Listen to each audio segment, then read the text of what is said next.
Chapter 2. The days that followed felt unreal, as though Jonah moved through a dream half-remembered. The chapel bells still tolled each dawn and dusk, but their echoes sounded hollow, distant. He prayed, knelt, read from the book, but the words spilled from his lips like dust. Every prayer felt heavier than the last, and each time he closed his eyes, he saw her, standing by the river, moonlight burning in her hair. He told himself it was only infatuation, a test of faith. But faith had never made his heart ache this way. Rumors began as whispers, like wind stirring dry leaves. A shepherd claimed he'd seen candlelight deep in the woods. A widow spoke of hearing laughter near the old stone bridge. And one night, a farmer's daughter returned pale and trembling, saying she'd glimpsed a woman walking barefoot through the fog, her eyes reflecting firelight. By morning, the story had grown teeth. The witch of the river was back. Jonah listened as Father Benedict thundered from the pulpit that week. Temptation wears many faces, the priest cried, voice cracking against the stone walls. The devil's handmaid walks among us, cloaked in beauty, whispering heresies to men of weak conviction. Jonah flinched. His knuckles whitened around the pew. He dared not look up. Beside him, the congregation muttered prayers. The name Melissa was not spoken, but it hung in the air like incense, sweet, choking, unmistakable. When the sermon ended, Father Benedict's gaze swept the room, landing briefly on Jonah.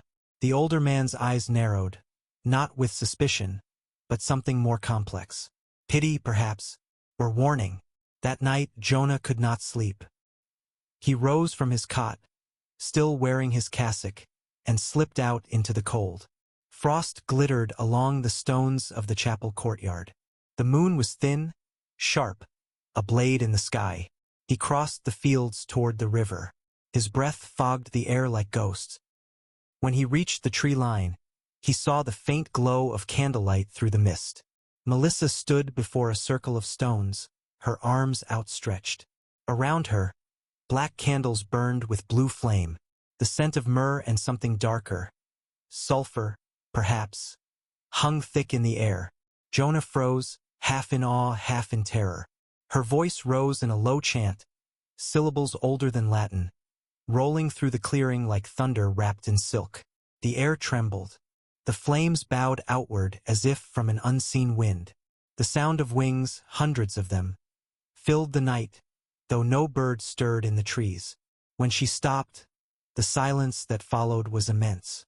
"You shouldn't have come," she said without turning.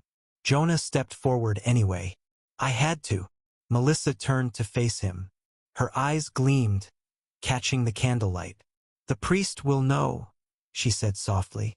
"He watches you. He feels your absence in prayer."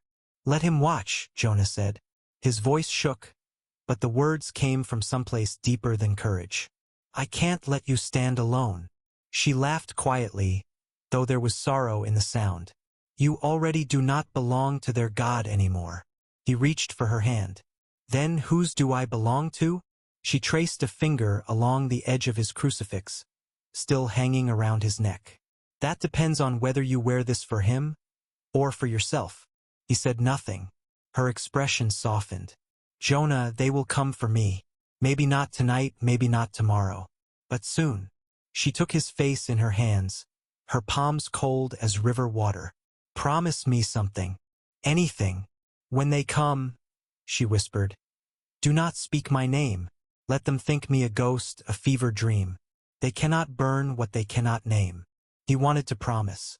He wanted to say yes, but the words caught in his throat, tangled in faith and fear. Instead, he kissed her. For a heartbeat, everything vanished. The chapel, the priest, the weight of sin. There was only the taste of her lips, cold and sweet as snow. The flames flared higher, painting the trees with gold and shadow. Then the sound shattered the moment. The crack of a branch, footsteps in the dark. Melissa pulled away, her eyes widening. "Go," she whispered. The serpents slither through the trees.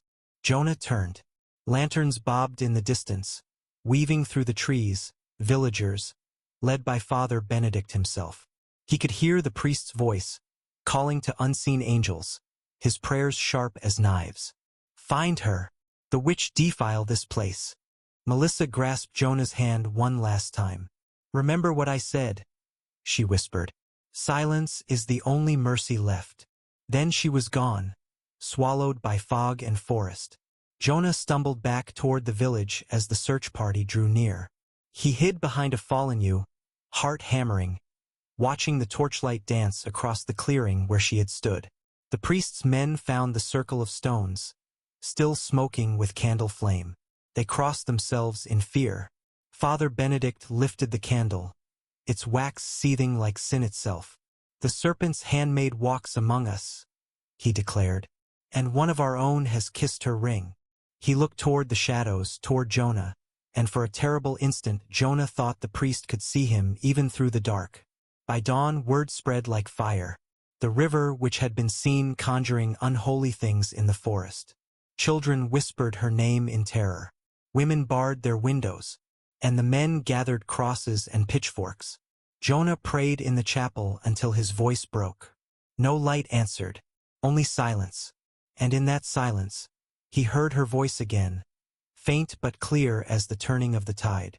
Love me, and the heavens will fall.